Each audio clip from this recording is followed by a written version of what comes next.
မဟာသမယတုတ်ကိုနဲ့တရားသဘောကျတယ်ဘာလို့ဆိုတော့သူတို့နာမည်တွေပါလို့ဘယ်သူမဆိုလေကိုယ်နာမည်ကိုပွဲထုတ်ခံရရင်သဘောကျတယ်ကိုယ်နာမည်လေးကိုဘာပြောထုတ်ခံရတာကိုဟုတ်တယ်မလားပီတိတွေဖြစ်တယ်ဆိုတော့လူချင်းပြန်စဉ်းစားကြည့်လိုက်တော့နက်တွေဆိုတာကိုလေဟိုအရင်အထယ်ဝါကြီးလို့တော့မထင်နဲ့လူလိုပဲနက်တွေဆိုတာလေသူတို့လည်းဂုံမတ်တယ်သဘောလားမသိဘူးသူတို့နာမည်ကိုပွဲထုတ်လို့ချင်းအရင်ပျော်တာနက်တွေကပျော်ရင်ပျော်တာအဲ့တော့လူတွေကသူတို့နာမည်လေးတွေကိုထုတ်ဖော်ပြီးတော့ဒီဟာကြီးကိုရွတ်ဖက်နေတဲ့ခါကျတော့အရင်သဘောကျတာသဘောကျတယ်အဲ့တော့သူတို့ဒီဟာလေးကိုရွတ်ပေးတဲ့လူတွေကိုသူတို့အရင်ခင်တယ်တီလန့်ရှိတာမရှိတာတဲ့အဲ့ပုဂ္ဂိုလ်အကျင့်ပြတ်နေပါစေမဲ့သူတို့နာမည်လေးကိုပြောပြတော့ကြောင့်သူတို့ကျေးဇူးတင်တယ်တခုခုလုပ်ပေးခြင်းတယ်ဟုတ်တယ်မလား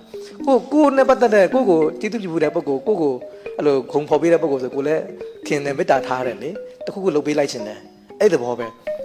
သူတို့ရဲ့နာမည်လေးတွေကိုရွတ်ပြတော့တက်တရားသဘောတွေကြားပြီးတော့ငါတို့ဘာကူညီပေးရမလဲသူ့အစဉ်ပြောငါတို့ဘာလုပ်ပေးရမလဲဆိုတော့netတွေကအဲ့လိုကြည့်ဆောက်မပေးပါတယ်နော်